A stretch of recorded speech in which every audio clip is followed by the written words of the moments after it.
More than 600 ancient coins dating back more than 2,000 years have been unearthed in North China's Hebei province. Archaeologists also excavated over 100 casting molds from the relics of a coin workshop. The coins, which are believed to be 3 millennia old, were discovered in pits in the ancient town of Huoluo Chaidong in Ordos City. Just minutes ago, experts made an unexpected discovery in China that could rewrite history. An ancient mint suggesting that China, not Greece or Turkey, was the first to create coins. Found in the ancient city of Guangzhou, this mint dates back centuries, potentially altering our understanding of economic history. While coins might seem like small change, they offer significant insights into ancient economies and societies. Could the world's economy collapse if China leverages this discovery? Let us explore why this seemingly innocent find could give China domination over global finance.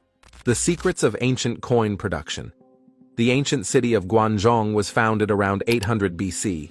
By 770 BC, bronze was used to make items like ritual vessels, weapons, and tools. The process of making coins started much later, between 640 BC and 550 BC. The research is led by Hao Zhao, an archaeologist from Zhengzhou University. His team has been excavating the site since 2011, uncovering old workshops and hundreds of pits filled with leftovers from metalworking. They found that spade coins were first made here during the specified period. This finding is significant because it changes our understanding of where coin minting began. This shift in the recognized birthplace of coin minting from the west to east is not just a minor detail. It reshapes the narrative of technological and economic progress, suggesting that ancient Chinese civilizations were more advanced in certain aspects than previously understood. During their dig, they found 2 ancient coins shaped like small garden spades and several clay molds used to cast these coins. One of these coins was particularly well kept, measuring almost 6 inches in length and 2.5 inches wide, with a weight similar to that of a few sheets of paper. This site offered a rare peek into the detailed and careful process of making coins long ago. The artifacts found include molds made of clay, designed intricately with various parts like the sprue, core, and cavity core pin, all essential for shaping and pouring molten metal to form the coins. Diagrams and actual examples of these molds were presented, highlighting the precise craftsmanship required in ancient times. Bill Maurer, a professor at the University of California, Irvine, who specializes in anthropology and directs the Institute of Money, Technology, and Financial Inclusion, notes the significance of this discovery. He points out that, while it's common to find coins grouped together, they usually lack any real context that tells us how they were made or used. Here, however, the situation is different. The site provides tangible evidence of coin production, showcasing the tools and methods used. Yet, Professor Maurer emphasizes that while the evidence is strong and gives us a glimpse into the production process, it isn't absolute proof of the origins of these coins. In the world of archaeology, finding direct connections between discovered items and their historical uses is challenging. The tools and coins from Guangzhou do not just represent ancient economic activity. They also open up many discussions about the people who lived during that time. What were their lives like? What were their daily activities and economic needs that led to the creation of such sophisticated tools for coin making? The artifacts suggest a society that possessed not only technological skills, but also an economic system, sophisticated enough to necessitate the use of coins.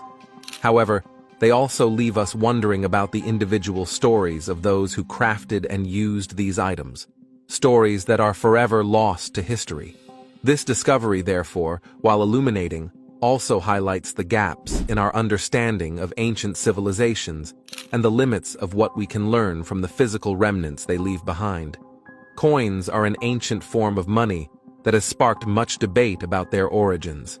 Historians have long argued whether it was the Chinese or the Lydians who first introduced coins. Although recent research at a Chinese mint has generated excitement, it does not conclusively show that Chinese coins predate those made by the Lydians. Lydia, an expert not involved in this research, points out that while the ancient Chinese coins and their mint are significant, there is no definitive proof to claim they are older than the Lydian coins. The research team, led by Zhao, approach their findings with caution. They note that the location of the mint near the administrative center might suggest some recognition or at least knowledge of the minting process by local authorities. However, they also make it clear that this doesn't prove that the government was directly involved in creating coins. Their research raises more questions than it answers, hinting at a complex relationship between emerging government systems and economic practices, but it does not provide straightforward answers. Let's dive into a debate that questions the true origins of money, the birthplace of minting. The debate over the original purpose of money also continues. It remains unclear whether coins were developed primarily to help merchants trade goods more easily, or if they were created by governments to collect taxes and debts. This question is still open to interpretation. Another researcher comments that while the findings are interesting, they don't conclusively prove anything specific. They do, however, highlight the likely scenario that the use of coins evolved slowly, becoming a normal part of everyday life and reflecting gradual changes in society rather than emerging from a single dramatic innovation. This perspective doesn't resolve the debate about who minted the first coin, but emphasizes that historical developments are often gradual and integrated into daily life without sudden breakthroughs. This discussion invites us to consider the deeper implications of these findings. While the discovery of old coins and relics is intriguing, it also raises important questions about the motivations of our ancestors. Was the creation of money driven by the necessity of trade, or was it a strategic move by early rulers hungry for control? This debate is not just academic. It hints at the more calculated ways rulers might have used economic tools to control their citizens. Reflecting on this could change our understanding of ancient economies. These new insights suggest that from the very beginning, there was a close relationship between power and economic systems.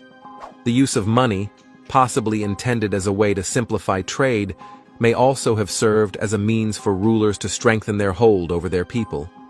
The discovery dramatically reshaped our knowledge about the origins of coinage, underscoring the sophistication of ancient economies. It became apparent that having a uniform currency was essential, primarily driven by the desire for streamlined trading and effective tax collection.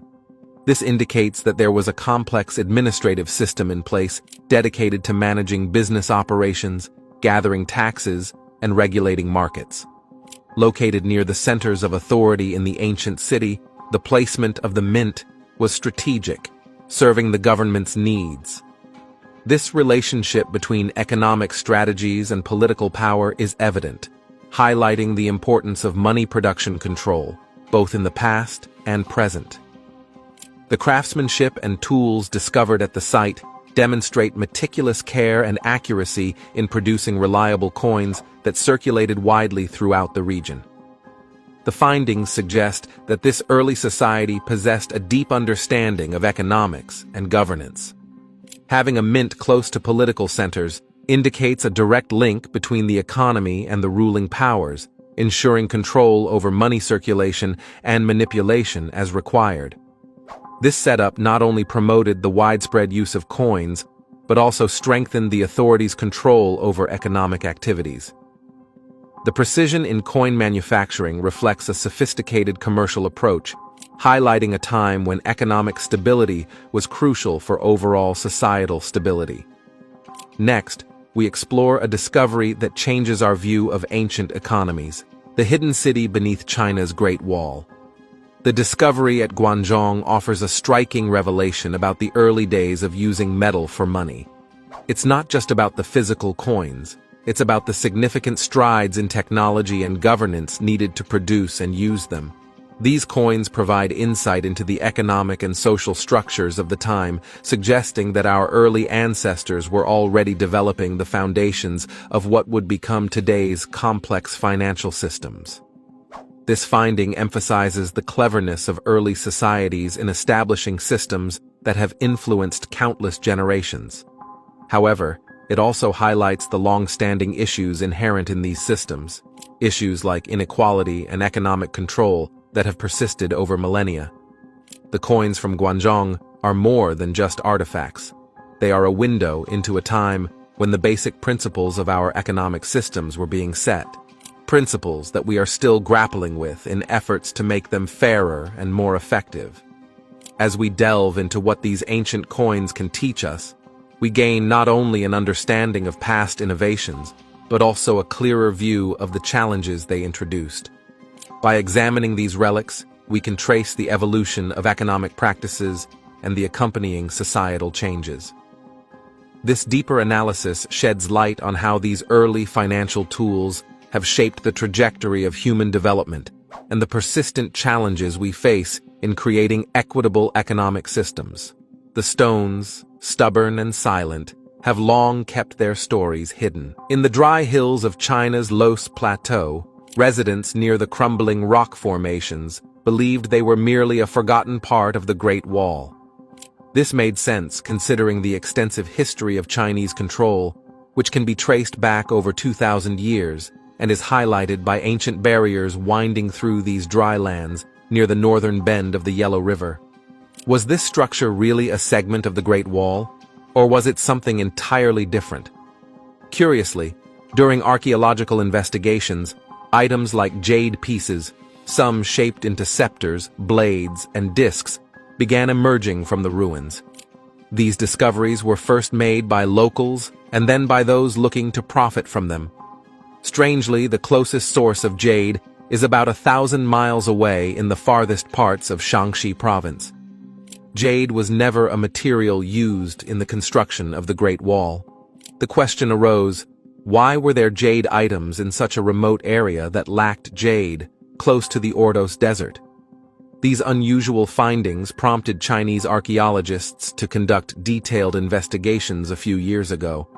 What they found was surprising and somewhat disturbing. The ancient stone formations were not part of the Great Wall.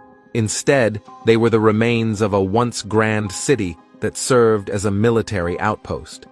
The ongoing digs uncovered more than 6 miles of protective walls encircling a pyramid 230 feet tall. The interior of this pyramid contained murals, additional jade objects, and unsettling evidence of human sacrifices. The research was suddenly stopped earlier this year due to a worldwide health crisis. Before the pause, archaeologists had unearthed 70 remarkable stone carvings that depicted snakes, monsters, and half-human creatures, similar to those found in later periods of the Chinese Bronze Age. More astonishing was the age of these finds. Carbon dating indicated that parts of the site, known locally as Shimao, its original name lost to history, were 4,300 years old. This is nearly 2,000 years older than the oldest parts of the Great Wall and 500 years older than previously documented. These discoveries challenge the accepted timelines of Chinese history.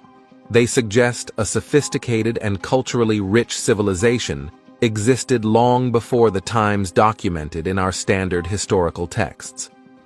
The reason why such an advanced settlement with rich artifacts existed in what now seems a remote and barren area remains a pressing question. The site presents a glaring contrast to the recorded history, providing a window into a forgotten era that flourished in what now appears to be an improbable and harsh location. Long before the glittering dynasties of China that textbooks glorify, there existed a civilization called Shimao, which sprouted on the Central Plains, several hundred miles south of where most historians enthusiastically pin the origins of Chinese culture. Around 2300 BC, this place was buzzing with activity, starkly contrasting with its eventual fate, a sudden and complete abandonment around 1800 BC. The reason behind this abrupt desertion remains frustratingly unclear. A rather inconvenient twist for those who pride themselves on their knowledge of Chinese antiquity, Shimao doesn't fit neatly into the traditional story. Ancient manuscripts, typically revered as the guiding lights of Chinese archaeology, fail to acknowledge such an ancient city this far north. It's as if Shimao decided to exist just to confuse historians, or perhaps to remind them that history is never as tidy as it seems. Furthermore, Shimao was not just another settlement. It was an enigma wrapped in the ordinary, boasting an expanse about 25% larger than New York City's Central Park. It's a humbling thought. This so-called Neolithic backwater was engaging with cultures across vast distances, incorporating art and technology from the steppes to the north long before it became fashionable in more recognized centers of Chinese civilization. The influence of Shimao, although frustratingly undocumented, seeped into the foundations of subsequent dynasties, suggesting that its cultural and technological contributions were significant. Recent archaeological digs in nearby prehistoric sites have started to peel back the layers of obscurity, but the full story of Shimao continues to dodge definitive explanation, much like a shadow flickering at the periphery of a well-lit room. Now, let's look at Shimao, an ancient city that reveals the strategic uses of power. The dark ruins of Shimao. One can't help but wonder if the scholars and historians have been looking in all the wrong places, or if the remnants of Shimao are simply smirking at modern efforts from beneath centuries of soil, enjoying its position as an uncrackable historical riddle that keeps on giving, or withholding, depending on one's perspective. As the intrigues of Shimao slowly unfold, they challenge the established narratives, reminding us that history is often written by those who claim to know the past, rather than those who actually understand it. Shimao remains an incompletely dug-up site located in the barren hills above the Tuwei River. This site challenges historians to revise what they thought they knew about the beginnings of Chinese civilization by broadening their understanding of China's ancient cultures, their locations, and foreign influences. As the site slowly reveals more, it's clear our previous understanding was incomplete. Positioned in a conflict-ridden area, the city of Shimao was built in the middle of an ongoing battle zone. This pyramid was not just for show, it was a critical part of the city's defense strategy.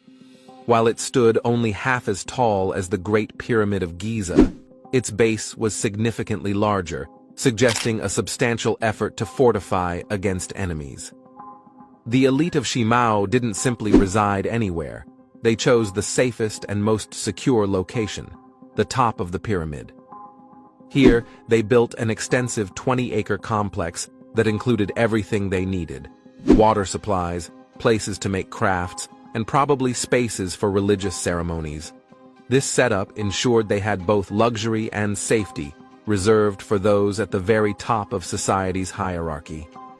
However, a more unsettling aspect of Shimao came to light with a recent discovery under the city's eastern wall. Here, archaeologists found 80 human skulls laid out in 6 distinct groups in pits. Notably, these skulls were all that remained. No other bones were found with them.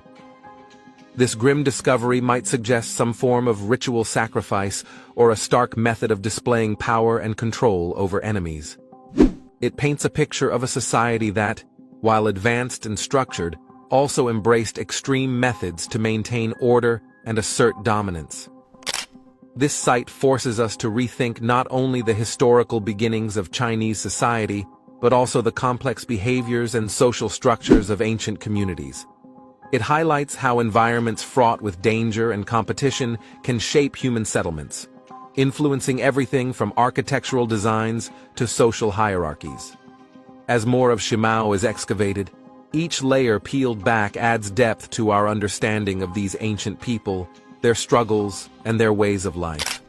In the heart of the old city, near the busy East Gate, archaeologists found something startling. They discovered 2 deep holes filled with human skulls right by what used to be the main entrance of the city. These findings suggest a dark event in history, the ritual killing of people when the city walls were being built. Most of the skulls belong to young women, pointing to a gruesome form of human sacrifice that dates back to the earliest times in Chinese history. The detailed examinations by scientists showed that these young women were probably captives from an enemy group, killed in a stark show of power. The way their skulls were arranged wasn't just random. It was meant to send a message of fear and control to anyone entering the city. Imagine crossing into the city, not knowing that just beneath you was a site of ancient killings. The whole setup was designed to intimidate and control. Above these burial pits, the city walls had carvings that looked like large eyes, giving the impression that they were watching over the gate. This was no comforting watch, but a menacing surveillance meant to instill a sense of constant observation and dominance. Moreover, the walls were studded with pieces of black and dark green jade, which sparkled in the light. These weren't just decorative, they were symbols meant to protect against evil, and at the same time display the wealth and power of Shimao's rulers. Clearly, Shimao didn't have its own jade, indicating that these valuable stones were brought in from far-off places, showing the city's vast trade networks and the ambitions of its leaders. This significant discovery happened by chance in 1986, when construction workers near Sanxingtui, about 40 kilometers from Chengdu, came across these historical artifacts. These findings offer a glimpse into the harsh realities of ancient rule, where art and ritual killings were intertwined with the politics of power and intimidation. The jade adornments and the menacing stone carvings were not just for show. They were tools used by the elite to maintain their grip on power and to scare off any opposition. Now, we examine a find that reshapes what we know about China's ancient history. The horror stories beneath Guangxi's sinkhole forest. In Sichuan province, workers accidentally uncovered a collection of ancient artifacts. They found jades, bones, elephant tusks, and exceptionally large bronzes in what turned out to be sacrificial pits. This accidental find has turned out to be one of the most important archaeological discoveries of the 20th century, prompting historians to reconsider the early history of China. Previously, it was believed that the origins of Chinese civilization were centered around the Yellow River, located 1,200 kilometers to the northeast. However, the artifacts found in these sacrificial pits date back to around 1800 BC and suggest a different story. The bronzes from Sanxingdui are not only larger but also more refined than any previously discovered, indicating a high level of craftsmanship and cultural sophistication. The culture associated with these artifacts, known as the Sanxingdui culture, appears to have flourished for more than 500 years before it ceased to exist. The disappearance of such a developed society is confusing, especially since they left no written records or human remains that could provide clues about their sudden decline. The significance of this find extends beyond the artifacts themselves. It challenges the established understanding of where and how Chinese civilization developed. The discovery suggests that significant cultural and technological advancements were happening in areas that historians had not previously considered. This calls for a thorough revision of historical texts to include the contributions of the Sanxingdui culture. As researchers continue to study these artifacts, they hope to learn more about the people who created them. Questions about their social structures, religious practices, and eventual fate remain unanswered. The artifacts are a silent testament to a once thriving culture, and their discovery has opened a new chapter in the study of ancient China. It urges scholars to expand their perspectives and consider the broader complexities of historical development in the region. Researchers stumbled upon something interesting in Chengdu, which provided hints about a long-lost civilization. As they delved deeper, connections between sites like Sanxingdui and Jinsha emerged, shedding light on a 3,500-year-old society whose sudden disappearance remains unexplained.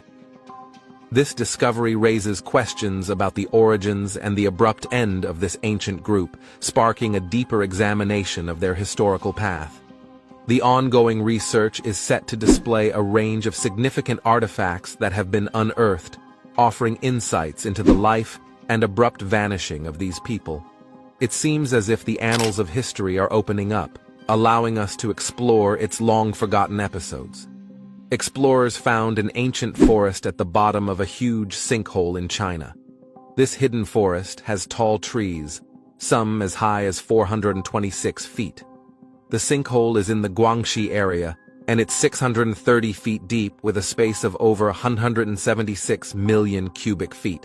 As scientists suggest, this newly discovered forest could potentially be home to previously unknown species. Known for its numerous and large sinkholes, the Guangxi area continues to draw interest with its natural underground wonders. The site not only reveals a primeval woodland at its base, but also includes 3 caverns, each adding to the overall intrigue of this natural phenomenon. The findings not only challenge our understanding of the natural world, but also invite us to ponder what other undiscovered wonders might be hidden away in the depths of the earth. These discoveries offer a fascinating glimpse into both our past and the hidden natural world, prompting us to question and explore the unknown aspects of our planet's history and ecology. A landscape that suddenly became steep and dangerous, the team faced a daunting 100-meter descent. Using a technique usually reserved for the most challenging caves, they rappelled down into the caverns. Below, they discovered a lush forest growing deep within the tunnels. Trees and various plants carpeted the ground, creating a vibrant ecosystem in an unlikely place. Reaching the bottom of the pit, the explorers found a scene that resembled a tropical rainforest. The trees were unusually tall and slender, reaching upward toward the sparse light. This unusual forest confused the team as they expected barren underground conditions, not thriving greenery. As they explored further, they encountered more peculiarities, including a rare type of bamboo that was square-shaped, highly unusual and out of place in such an environment. They continued to search for a cave that was supposed to link to an underground river, but found none. It appeared that the river's path had been altered, possibly by natural underground changes that occurred over many years. Could this hidden ecosystem challenge our understanding of life on Earth? Share your thoughts below, leave a comment, and subscribe for more fascinating explorations.